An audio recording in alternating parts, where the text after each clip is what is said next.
Let's dig into that a bit. So we have these guidelines, right? These big overarching policies. But how much wiggle room is there really? I mean, are we talking about clear-cut rules or is it more of a judgment call? Well, it's definitely not black and white. These policies, they're often written in very broad terms, Okay. which means there's a lot of space for interpretation, and the way they're actually enforced can vary depending on a lot of factors. So it's not like every single video gets reviewed by a human moderator, right? Oh, definitely not. I mean, that would be impossible, Yeah. given the scale of YouTube. So they rely heavily on algorithms, AI systems that scan content for certain keywords, images, or patterns. So it's like a first line of defense, the algorithm. Hmm. But then what? What happens if the algorithm flags something?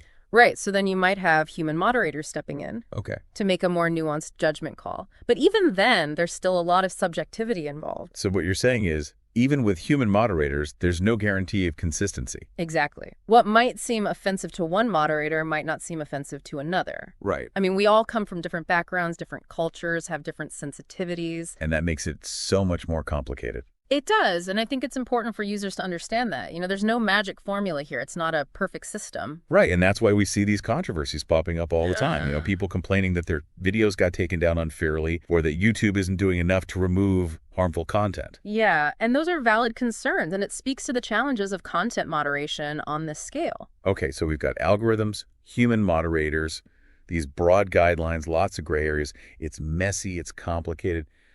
But why should our listeners care? What are the real-world implications of all this?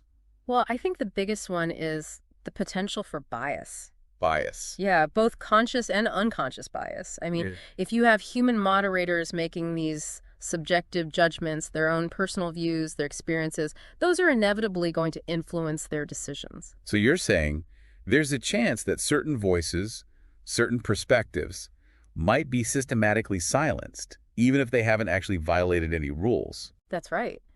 And on the other side, content that might be harmful but aligns with the moderator's views, maybe it slips through the cracks. Whoa. Okay, so we're talking about potentially shaping the entire landscape of online discourse. Exactly. And that's why it's so important to be aware of these issues, to think critically about what you're seeing online. I mean, has anyone out there ever encountered a video that seemed like it was clearly violating YouTube's rules, but it was still up? Oh yeah, all the time. Right. And on the flip side, have you ever had one of your own videos taken down and you were like, wait, what? This is totally harmless. Totally. It's like, who's making these decisions? Right. And that's part of the problem. There's often a lack of transparency. Okay, so we've talked about bias, we've talked about inconsistency, and we've talked about this lack of transparency. So what's the takeaway here? What do we do with all this information? Well, I think the most important thing is awareness.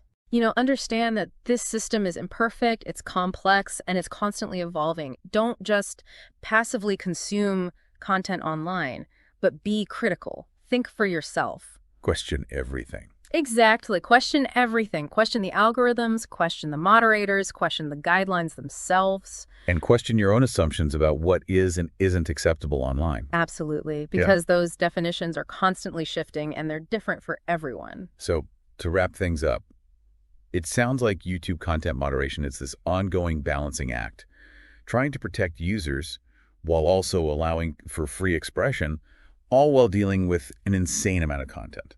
That's a really good way to put it, and it's a balancing act that they don't always get right. But I'll leave you with this. Next time you're on YouTube, take a moment to think about those invisible forces at play. What are you seeing? What aren't you seeing? And who's deciding that? It's a lot to think about. Thanks for joining us today. My pleasure. And thanks to all of you for listening to this deep dive. Catch you next time. See you then.